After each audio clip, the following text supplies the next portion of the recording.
Ces gens disent souvent que l'argent les intéresse peu. Et pourtant, ils passent leur temps à travailler pour de l'argent. Il y a ceux qui adorent être des employés, qui passent se casser la tête, qui aiment travailler pour d'autres personnes, qui n'aiment pas se casser la tête et qui, à la fin du mois, attendent un salaire. Pendant ce temps, il y a d'autres qui non, ils n'aiment pas être sur les ordres de certaines personnes. Il y a des gens qui aiment savoir qu'ils gèrent tout d'eux-mêmes. Que tant qu'ils ne le font pas, les autres ne le feront jamais bien. Il y a des gens qui aiment être indépendants, qui aiment faire des choses d'eux-mêmes et n'acceptent pas que d'autres le font. Il y a des gens qui aiment diriger, qui aiment gérer des sociétés, qui aiment diriger, donner des lots, de l'idée. Et il y a des gens qui aiment investir leur argent et attendre simplement que ça produise afin de manger. Chaque cadran, ça dépend en fonction des forces, des réalités, des pensées, des émotions, de tout un chacun et de son éducation. Alors, Robert nous dit, il n'y a pas un cadran qui est meilleur que l'autre. Vous pouvez être riche ou pauvre dans l'un des 4 cadrans. Peu importe, c'est ce qu'il dit. Tout dépend de votre gestion. Et c'est de là qu'on entre dans le cadran du cash flow. Il dit, il y a des gens qui gagnent des millions, mais font faillite le lendemain. Pendant ce temps, il y a quelqu'un qui a son salaire, qu'on est géré, se développe quand même avec. Il y a des gens qui investissent, et après, ça ne donne pas. Et il y a d'autres qui ne le font pas.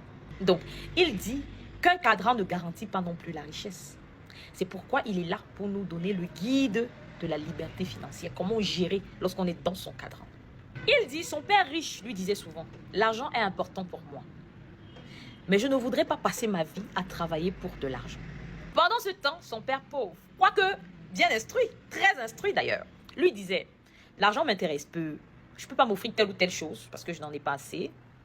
Là, il n'y a pas que l'argent dans la vie. De toutes les façons, je ne serai jamais riche. Les gens riches sont des gens qui n'ont aucun scrupule. Des choses comme ça. Alors que son père, il se dit, ces gens disent souvent que l'argent les intéresse peu. Et pourtant, ils passent leur temps à travailler pour de l'argent. Le père riche qui, lui, il trouve que l'argent est important pour lui, ne voudrait pas passer sa vie à travailler pour gagner de l'argent. Je ne sais pas si vous comprenez. J'entre en profondeur. Le père riche dit, je trouve ça bien ridicule pour quelqu'un qui passe sa vie à travailler pour gagner de l'argent, pour avoir de l'argent. Il travaille pour gagner de l'argent. Toute sa vie, trouve que l'argent intéresse peu ou que n'a pas d'importance. Pourquoi donc travailler pour attendre un salaire et gagner sa vie si cet argent n'a pas d'importance? Alors Robert disait, effectivement, lorsqu'il regardait son père pauvre et son père riche, le père riche croyait réellement que oui, la vie est plus importante que de l'argent, qu'effectivement, il n'y a pas que l'argent dans la vie. Mais il trouvait que l'argent est important pour subvenir aux besoins de sa famille et à ses propres besoins. Car sur cette terre sans argent, l'on ne peut pas couvrir ses besoins, ni même se nourrir. Le père riche disait, on ne dispose que d'un certain nombre d'heures dans la journée. Et on ne peut travailler plus fort que nos capacités nous le permettent. Alors, pourquoi trimer pour de l'argent? Il disait, apprends à avoir de l'argent et à faire travailler l'argent pour toi. Ainsi, tu auras donc le temps de faire des choses importantes dans la vie, comme passer du temps avec ta famille, passer du temps avec tes enfants, l'argent pour faire des dons aux œuvres humanitaires, aider des gens qui n'en ont pas, créer des emplois stables pour nourrir des familles, voyager comme tu veux, faire voyager tes enfants. Ça, c'est ce que le père riche pensait. Toutes ces choses coûtent de l'argent. C'est pourquoi père riche disait, l'argent est important pour moi. Pendant ce temps, le père pauvre travaillait. Robert trouvait que son père n'avait pas de temps pour accorder à ses enfants. Uniquement la période des congés. Et quand il était en congé, il était toujours nerveux. Et il retournait au travail, il rentrait tard. Il était concentré à étudier, à toujours travailler, même quand il rentrait à la maison.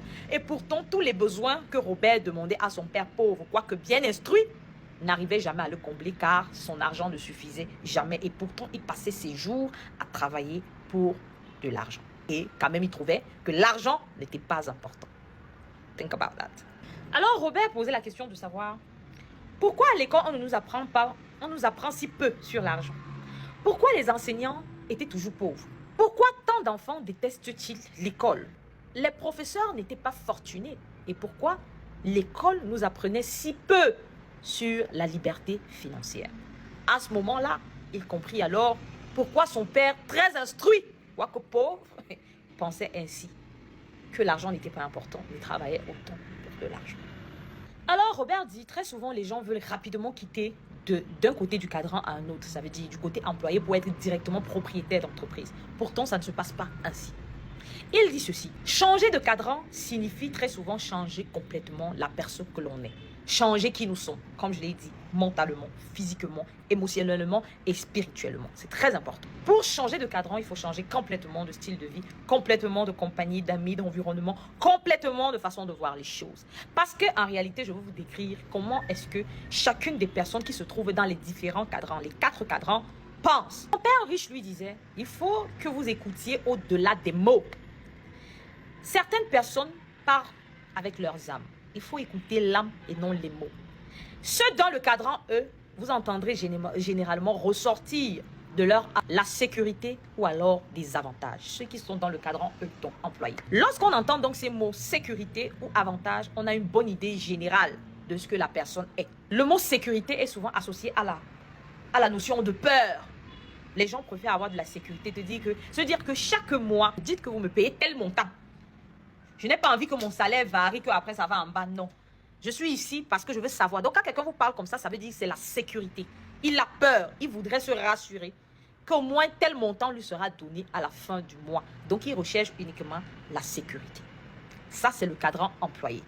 Ils aiment bien que vous leur dites que bon, leur salaire ne va pas descendre. Ça, c'est d'abord la sécurité. Et que vous leur dites qu'en réalité, s'ils font plus d'efforts, ils auront une récompense. Là, ils vous parlent des avantages à faire cela. Ça, c'est dans le cadran des employés. Le cadran T, quand ils parlent et qu'ils vous sortent, généralement, c'est des gens qui n'aiment pas déléguer. T, c'est travailleur autonome ou propriétaire d'une petite entreprise, donc travailleur autonome. C'est des gens qui n'aiment pas déléguer. C'est des gens qui aiment faire les choses d'eux-mêmes. Ils trouvent que vaudrait mieux faire par eux-mêmes que de faire par une autre personne. Donc, ils sont des gens qui aiment faire tout par eux-mêmes. Leurs mots, les mots qu'ils aiment le plus, c'est « je n'aime pas dépendre de quelqu'un ». Je n'aime pas dépendre de quelqu'un. Quand vous entendez ces mots, vous connaissez déjà dans quel cadran est-ce que la personne se situe. C'est pourquoi son père riche disait, il faut écouter l'âme des gens et non aux mots pour pouvoir analyser. L'on ne peut pas gérer des grosses structures ou des personnes sans pouvoir savoir analyser l'esprit, la pensée ou l'âme de la personne. Généralement, les gens s'attardent sur les mots. Alors, il poursuit en disant, les P, propriétaires de grandes entreprises.